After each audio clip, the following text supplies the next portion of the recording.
राखी जैसे त्योहार पे भी हमारे किए गए कार्यों का वेतन हमें नहीं दिया गया। दशहरा बगैर वेतन निकल गया, दीपावली बगैर वेतन के निकल गई। नवंबर में 11 तारीख को भी वेतन आया केंद्र सरकार का, ऊंट के मुंह में जीरा बराबर। वो आपस में बंदरबांट किया जाएगा और आशाओं का शोषण हमेशा ऐसे ही जारी रहेगा।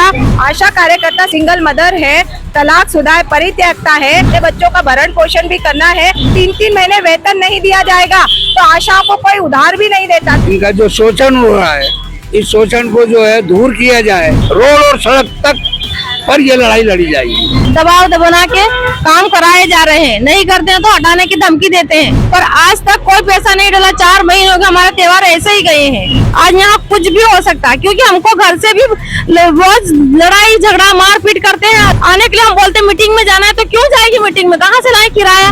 और घर में भी बहुत परेशानी आ रही है, बच्चों की फीस भी नहीं भर पा रहे हैं, आना जाना घर में खर्चा भी नहीं पूर रहा है हम लोगों को। सभी मतलब विभाग वाले बोलते हैं पैसे तो डालेंगे थोड़ी सी, और आधी अधूरी पेमेंट करते हैं। कभी 4,000 डाल देते हैं, कभी 6,000 डाल देते हैं। पहली बार मध्य भारत का सबसे एडवांस 3 टेस्ला MRI। सारी स्कैनिंग 6 से 10 मिनट में हो जाती है, जहां आम MRI मशीन 45 से 1 घंटे लेती है। GT diagnostic, near Nehru Nagar square, Priyadarshini परिसर, भिलाई।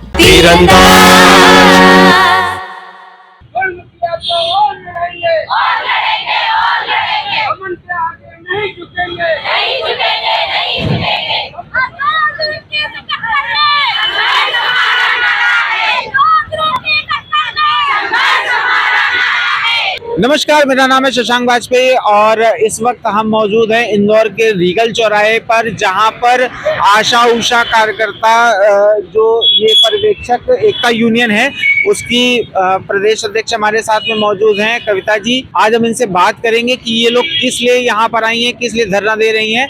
आशा उषा ये जो संगठन है ये सरकारी विभाग के साथ में मिलकर, स्वास्थ्य विभाग के साथ में मिलकर काम करता है और इनका काम माताओं की और नवजात शिशुओं की रक्षा करना है। और आज हम इनसे जानते हैं कि आखिर ऐसी क्या वजह आ गई कि इनको धरना देना पड़ रहा है। हम लोग एक तरफ तो कहने के लिए स्वास्थ्य विभाग की रीढ़ की हड्डी है और ये रीढ़ कब तक अपना वजन उठा सकती है ये कह नहीं सकते, क्योंकि 2005 से आशा और आशा की नियुक्ति हुई है। एक तरफ मध्य प्रदेश सरकार में देश के जो विधायक है 5 साल के लिए कार्यरत है, उन्होंने नीतियां बना के खुद के लिए अपना वेतन वृद्धि करी। एक विधायक को आज 1,40,000 का वेतन दिया जा रहा है और हम स्वास्थ्य विभाग का अहम काम करने वाली आशा कार्यकर्ता मातृ मृत्यु और शिशु मृत्यु दर कम करना, टीकाकरण कराना, महामारी से देश की जनता को बचाना, हम लोगों को निम्नतर वेतन दिया जाता है और प्रोत्साहन राशि में काम कराया जाता है। और वो वेतन भी हमें अपने किए गए कार्यों को वेतन मांगने के लिए 3-3, 4-4 महीने तक इंतजार करना पड़ता है। हम लोग पिछले अगस्त, सितंबर, अक्टूबर और ये नवंबर चल रहा है, सनातन धर्म की दुहाई देने वाले भारत की जनता और मध्य प्रदेश के सरकार को देखना चाहिए कि आशा कार्यकर्ता या महिलाओं का सबसे प्रमुख त्योहार राखी जैसे त्योहार पे भी हमारे किए गए कार्यों का वेतन हमें नहीं दिया गया। दशहरा बगैर वेतन निकल गया, दीपावली बगैर वेतन के निकल गई, नहीं आया भुगतान। और बार बार डिमांड करने के बाद उन्होंने कहा हमसे कि हम लोग आपके लिए स्पर्श ऐप बना रहे हैं और उस ऐप के माध्यम से बगैर कटौती का वेतन आएगा और ये काम के लिए थोड़ा समय लगेगा। 2 से 3 महीने हमने इंतजार किया, परंतु वही ढाक के 3-5 नवंबर में 11 तारीख को भी वेतन आया केंद्र सरकार का, ऊंट के मुंह में जीरा बराबर। आपने जो स्पर्श ऐप बनाया है तो हर एक आशा का उसके किए गए कार्यों का पूर्ण वेतन आना चाहिए था, परंतु नहीं, वो कटौती लगातार है और जो पैसा बचेगा वो आपस में बंदरबांट किया जाएगा और आशाओं का शोषण हमेशा ऐसे ही जारी रहेगा।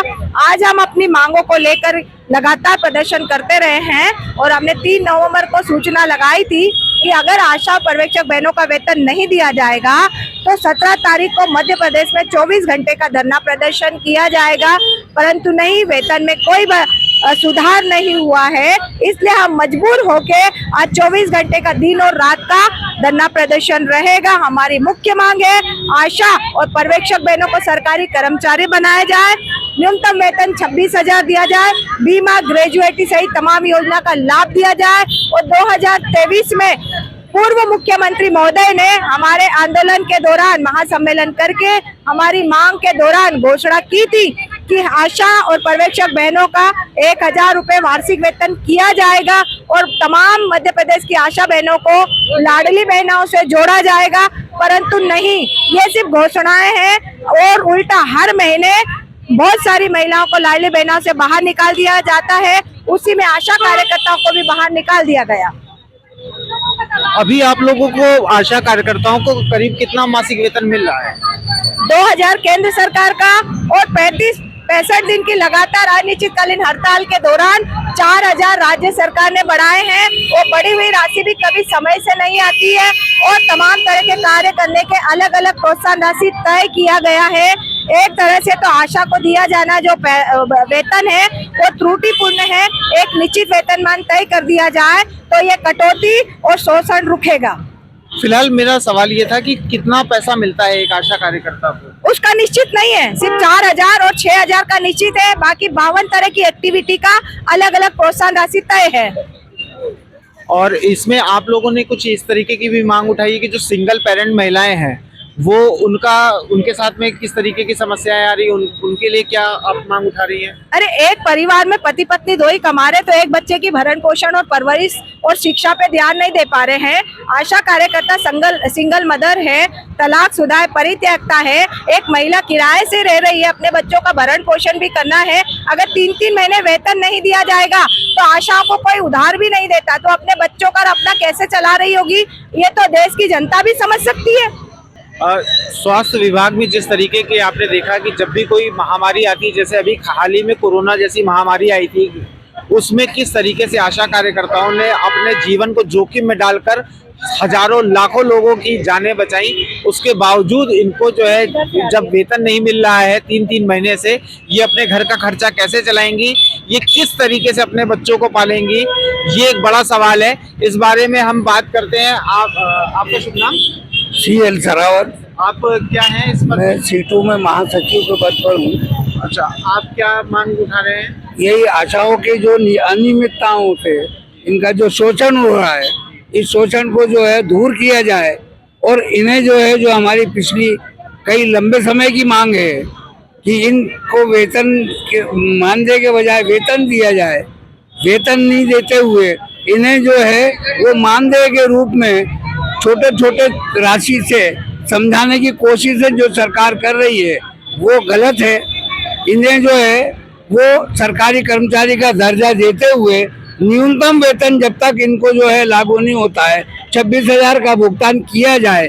26,000 रुपये इनको न्यूनतम वेतन मिलना चाहिए, जो कि आज सरकार ने भी इस बात को माना है कि ये जो है न्यूनतम वेतन की राशि ये सरकार के प्रशासनिक और ट्रेड यूनियनों के बीच में हुए समझौते के अनुसार मांग की गई है, जिसमें एक व्यक्ति को जो कैलोरी दिन भर में मिलना चाहिए उस कैलोरी के हिसाब से कितना स्वास्थ्य के लिए खर्चा होता है वो, उसके साथ जो है कपड़े के व्यवस्था, शिक्षा की व्यवस्था, इन सब व्यवस्थाओं को मिला के 26,000 सरकार ने भी माना है।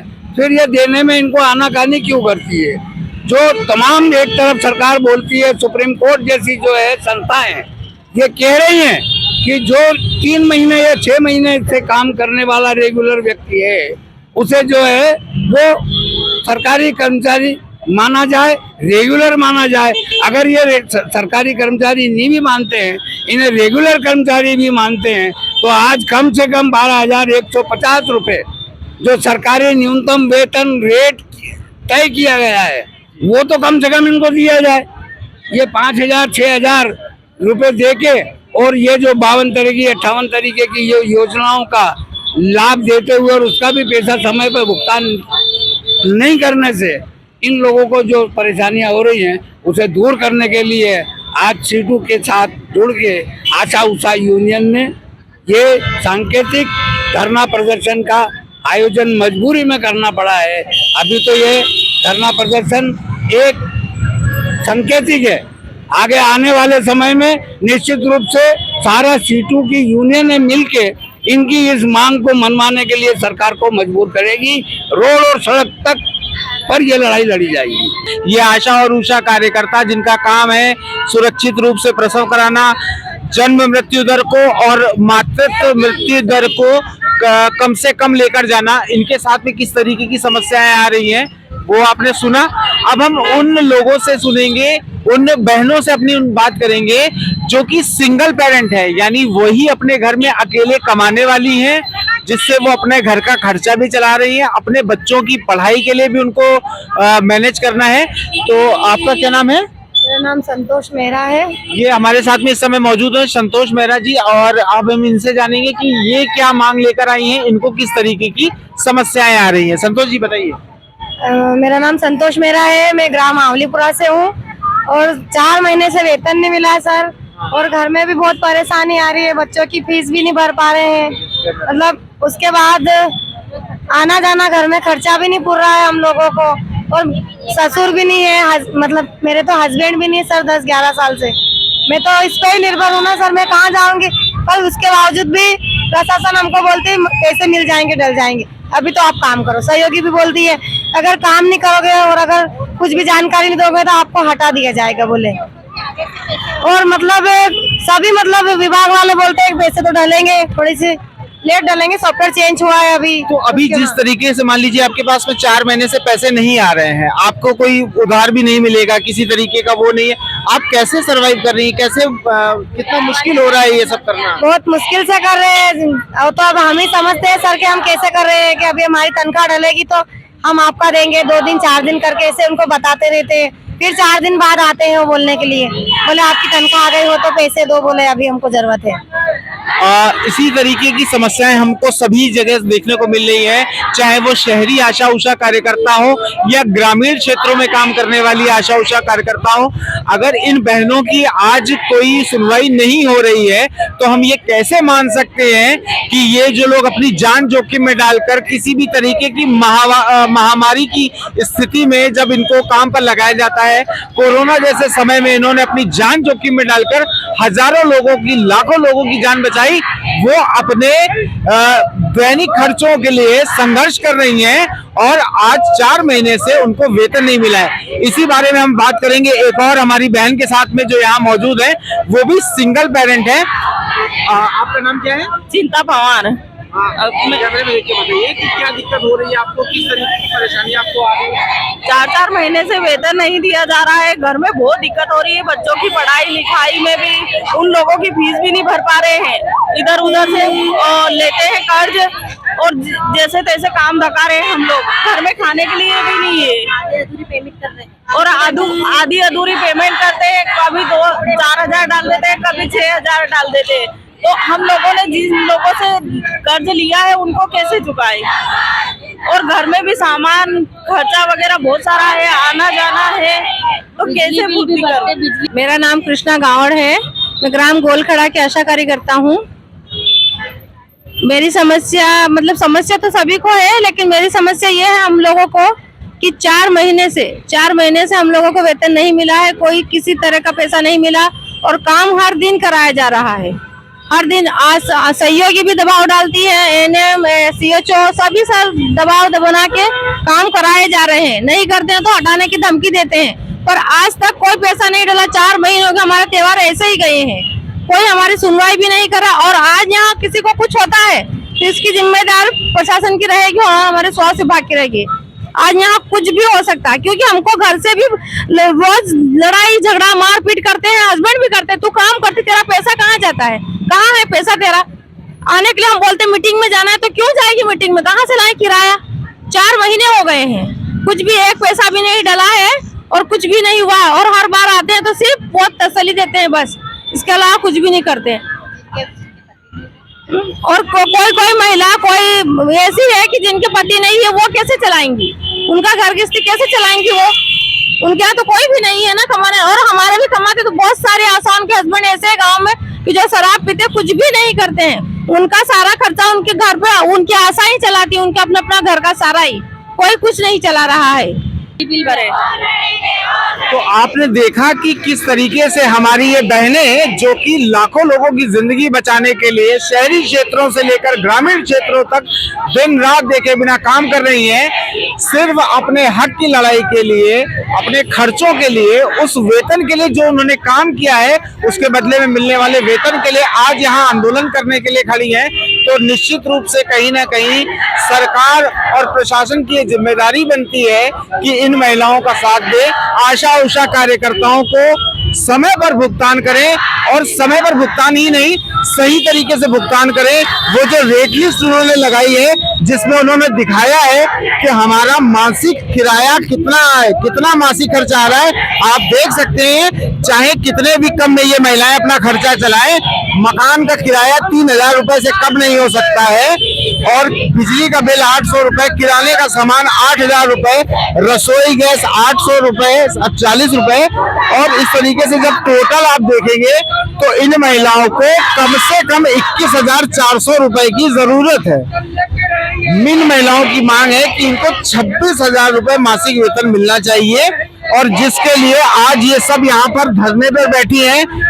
आशा उषा, ये महिला कार्यकर्ताओं का कहना है कि जब तक इनकी मांगे पूरी नहीं होंगी तब तक ये धरने पर रहेंगी। फिलहाल ये 24 घंटे का धरना है, लेकिन अगर इनकी मांगे नहीं सुनी गई तो ये अनिश्चितकालीन धरने पर जा सकती है। इसी तरीके की ताजा तरीन खबरों को जानने के लिए जुड़े रहिए तीरंदाज के साथ में। आप किसी भी सोशल मीडिया प्लेटफॉर्म पर, ट्विटर पर, यूट्यूब पर, इंस्टाग्राम पर हमें फॉलो कर सकते हैं, लाइक कर सकते हैं। स्पर्श मल्टी स्पेशलिटी हॉस्पिटल आधुनिक एवं श्रेष्ठ किडनी विभाग फुल टाइम विशेषज्ञों की देखरेख में दे रहा है डायलिसिस की सुरक्षित और बेहतरीन सुविधा, साथ ही न्यूनतम दर पर हेल्थ पैकेज की सुविधा भी। स्पर्श मल्टी स्पेशलिटी हॉस्पिटल, एक एहसास अपनेपन का।